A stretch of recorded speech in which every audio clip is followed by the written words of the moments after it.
Hi, this is Komal Tejwani, and today we are going to discuss about depreciation and how to calculate depreciation using the straight line method. So, first of all, let us understand what is mean by depreciation. Depreciation क्या होता है कि कभी भी हम कोई asset लेते हैं, जैसे कि कोई मशीनरी है, फर्नीचर है, कार है, वॉट, उसकी वैल्यू कभी भी सेम नहीं रहती।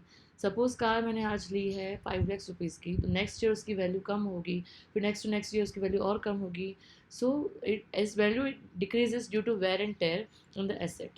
So depreciation simply means a reduction in the value of an asset over the time due in particular to wear and tear. हम उसको यूज़ करते हैं इसलिए उसका wear and tear होता है, सो उसके वैल्यू में रिडक्शन हमेशा आती रहती है।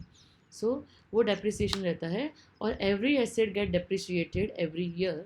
सो इन अकाउंटिंग हमको कोई भी एसेट्स होते हैं, फैक्ट्री के machinery, computer, furniture, everything of an company has to be depreciated as per the accounting rule, क्योंकि उसकी वैल्यू हर साल रिड्यूस होती है।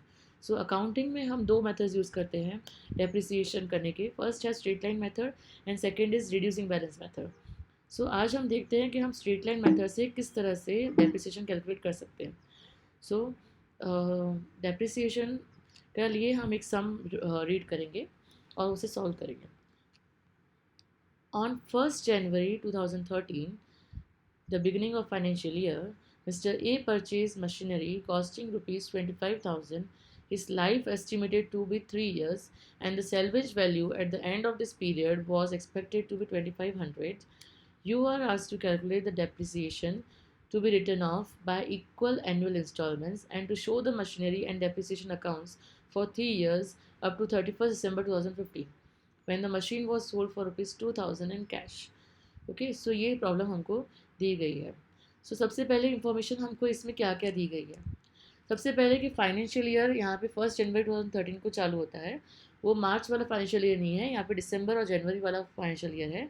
और मिस्टर ए ने एक मशीनरी परचेज़ की है, दैट इज़ 25,000 की है।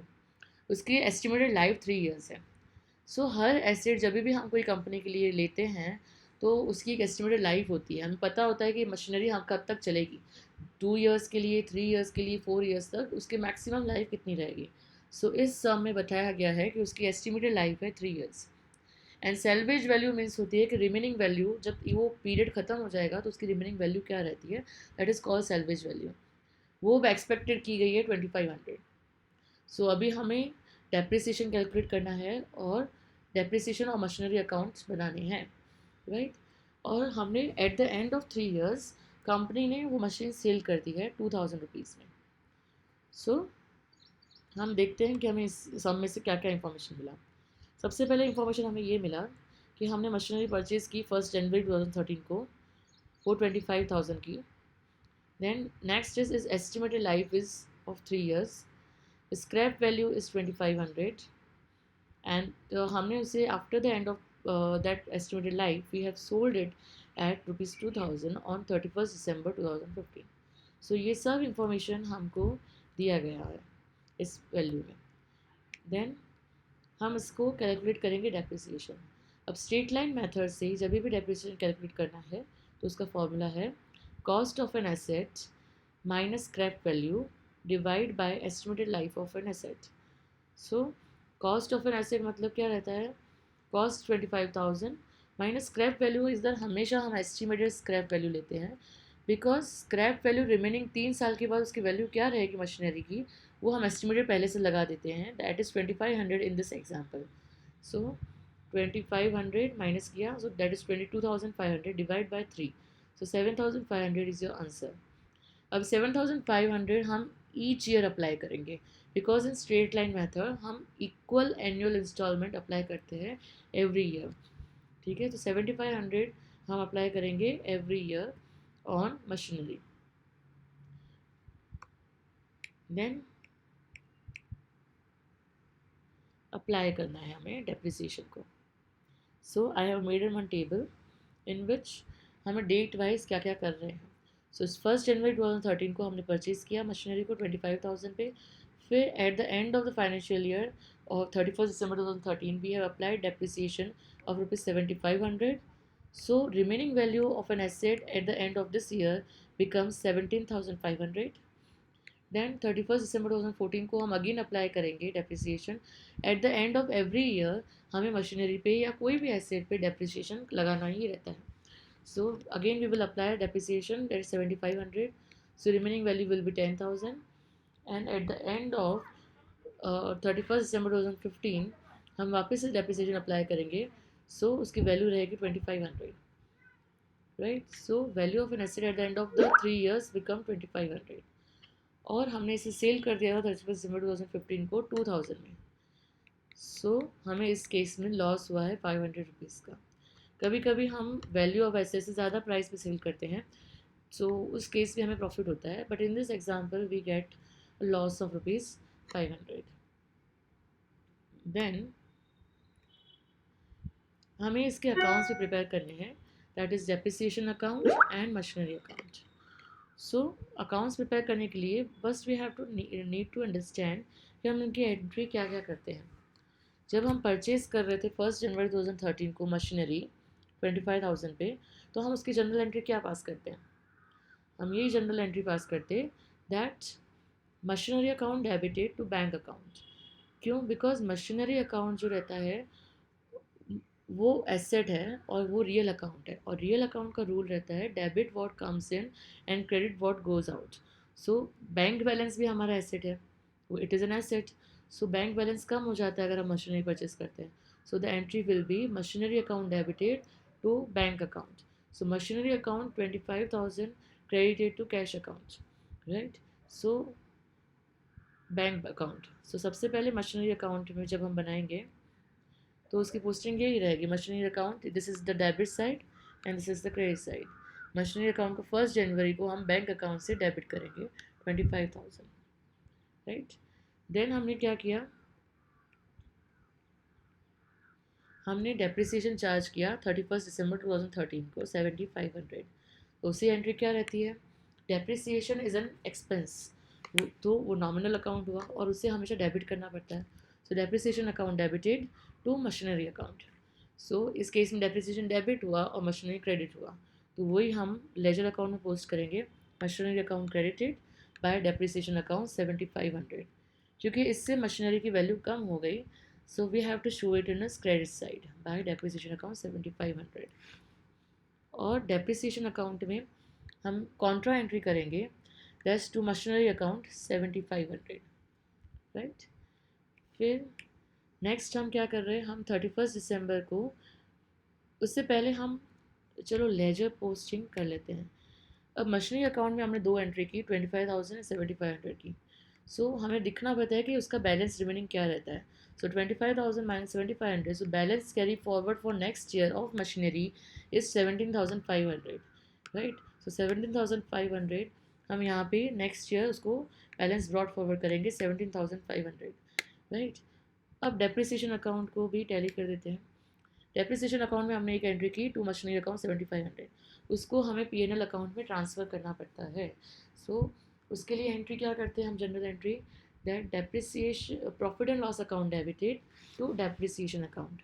सो इसलिए डेप्रिसिएशन अकाउंट में क्रेडिट साइड पे दिखाया है by PNL account, we have transfer this balance of depreciation to PNL account debit side. So PNL account debited to depreciation account, इसलिए इसकी एंट्री हो गई और ये साइड पे टैली हो गया डेप्रिसिएशन का।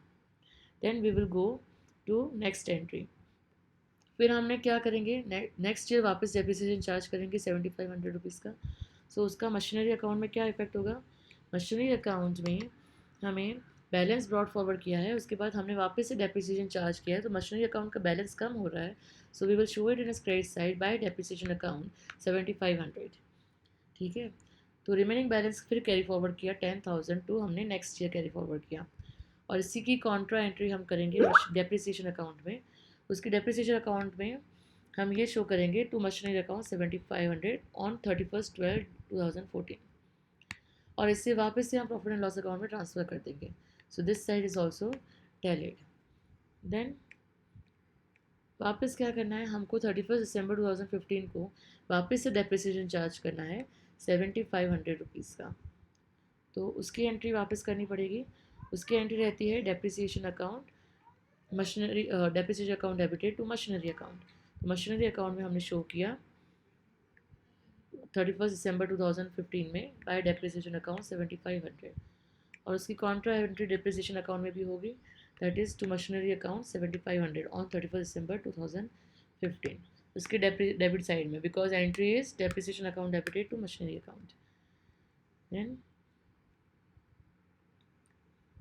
फिर हमने देखा था कि हमने उस मशीनरी को सेल भी किया है 31 December को 2000 रुपीज़ में, रिमेनिंग वैल्यू थी 2500, उसको हमने 2000 में सेल किया, सो लॉस हो गया 500। उससे हम किस तरह से पोस्ट करते हैं कि जब भी कोई लॉस होता है, हमारी रिमेनिंग वैल्यू जो रहती है मशीनरी की वो है 2000 रुपीज़, राइट। वो 2000 रुपीज़ जो 2500 रुपीज़, सो और 2000 में हमने सेल किया, सो बैंक अकाउंट में इतने पैसे आएंगे, सो बैंक अकाउंट डेबिटेड, वो डेबिट होगा 2000 से, लॉस भी डेबिट होता है, so loss account debit, loss on sale of machinery debit 500 to machinery account 2500, ठीक है। जो मशीनरी की वैल्यू है 2500, इस तरह से डेबिट और क्रेडिट टैली हो जाता है। वही एंट्री हम जनरल में पोस्ट करेंगे। सो इसमें हमने वही किया है।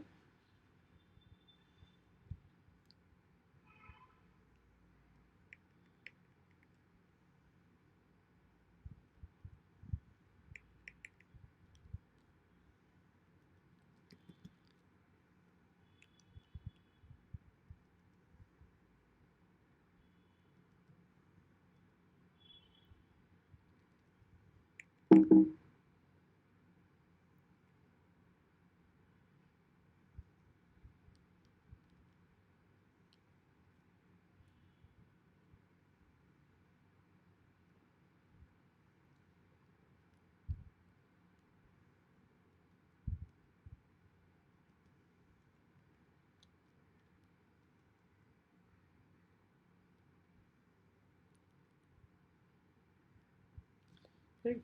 सो इस तरह से हमें क्या शो करना है, जैसे हमने देखा कि हमारी एंट्री जो रहती है वही रहती है कि मशीनरी अकाउंट क्रेडिट हुआ 2500 से, सो डेप्रिसिएशन चार्ज करने के बाद उसके बैलेंस जो है वो 2500 रहता है, तो उसमें से बैंक अकाउंट में हमारे 2000 रुपीज़ रिसीव हुए, तो बाय बैंक अकाउंट 2000, मशीनरी तो गया, सो वो तो क्रेडिट होगा, और ये जो loss and sale of machinery है वो भी क्रेडिट होगा 500। सो इस तरह से हमारा बैलेंस मिल जाता है 10,000, और यही एंट्री हम उसमें भी करेंगे डेप्रिसिएशन अकाउंट में, इस साल की फाइनल एंट्री